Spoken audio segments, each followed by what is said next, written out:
काही वेळापूर्वी हडपसरमध्ये नाही तर संपूर्ण पुण्यामध्ये पूर्ण मोठ्या प्रमाणामध्ये पाऊस पडलाय आणि हा मेच्या 20-22 तारखेच्या आसपास पडला, म्हणजेच संपूर्ण उन्हाळ्यामध्ये हा पाऊस पडलेला आहे। अजून काही दिवसानंतर मात्र मोठ्या प्रमाणामध्ये संपूर्ण महाराष्ट्रभर पाऊस पडणार आहे आणि पाऊस पडण्याच्या अगोदर महानगरपालिकेचं एक काम असतं की ह्या ज्या काही नगरातले झाडे आहेत किंवा महत्वाचे जाणारे चेंबर आहेत, चेंबर जर तुंबलेले असतील तर ते तुंबलेले चेंबर आपण काढून घ्यायचे असते, त्यातला गाळ काढून घ्यायचा असतो, जेणेकरून जर पाऊस मोठ्या प्रमाणामध्ये कितीही वेळ पडला तर त्या चेंबरच्या माध्यमातून हे संपूर्ण पाणी निघून जाईल आणि शहरामध्ये मात्र काही वेळानंतर सगळी जी काही चिकचिक आहे ती मात्र व्यवस्थित होऊन जाईल। परंतु आता जो पहिलाच पाऊस पडलाय त्या पहिल्या पावसामध्ये हडपसरची जी काही अवस्था झाली त्या अवस्था मी तुम्हाला थोड्या वेळात दाखवतो। मी तुपेनाथग्रहाच्या समोरचा जो रस्ता आहे तो त्या रस्त्याला मी आलोय आणि हा जो समोरचा जो साने गुरुजीच्या हॉस्पिटलच्या समोरचा जो रस्ता आहे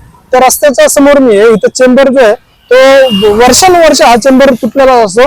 आता थोड्या दिवसात जर तुम्ही बघितलं तर इथे एक झाड तुम्हाला दिसेल, जे झाडाची फांदी इथे लावलेली दिसेल आणि लोकांना अलर्ट केलं जाईल की हा चेंबर तुटलाय, या चेंबरवरून गाड्या घालू नका।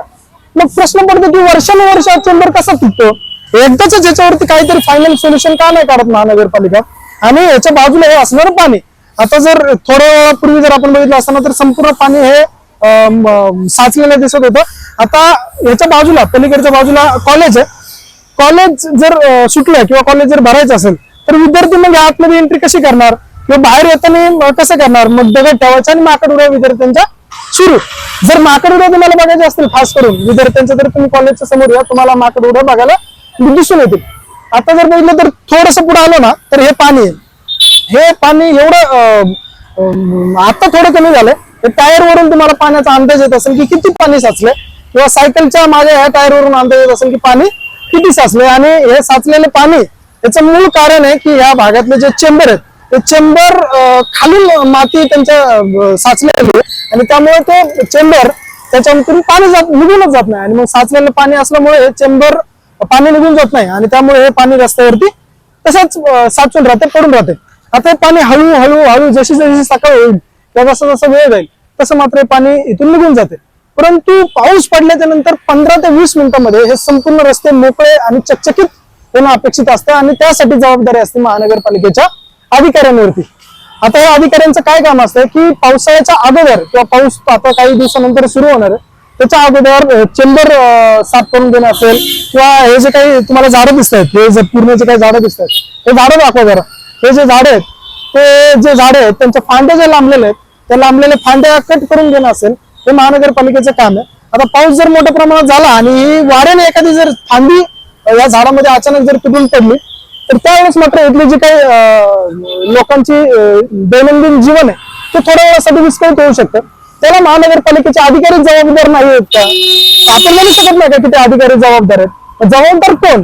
महानगरपालिकेचे अधिकारी जबाबदार असणार ना, कारण त्यांचंच मुळात हे काम आहे। मग ते पगार कशाचे घेतात, ते पैसे कशाचे घेतात किंवा हे चेंबर साफ करण्याचे टेंडर तर पास होतात किंवा कागदोपत्री हे चेंबर साफ पण केलेले आहेत। मग ऍक्च्युअल मध्ये किंवा आता प्रॅक्टिकल आपण काय बघतोय तर पाणी साचलेले।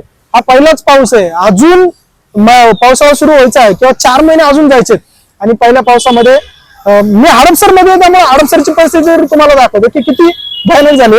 पुण्यातली परिस्थिती असेल किंवा पर्वती पायथा असेल किंवा ज्या महत्वाच्या पुण्यातल्या झोपडपट्ट्या आहेत त्या झोपडपट्ट्यांची अवस्था जर तुम्ही बघितली तर त्या झोपडपट्ट्या पूर्णपणे पाण्यामध्ये डुबलेल्या आहेत अशी अवस्था आहे।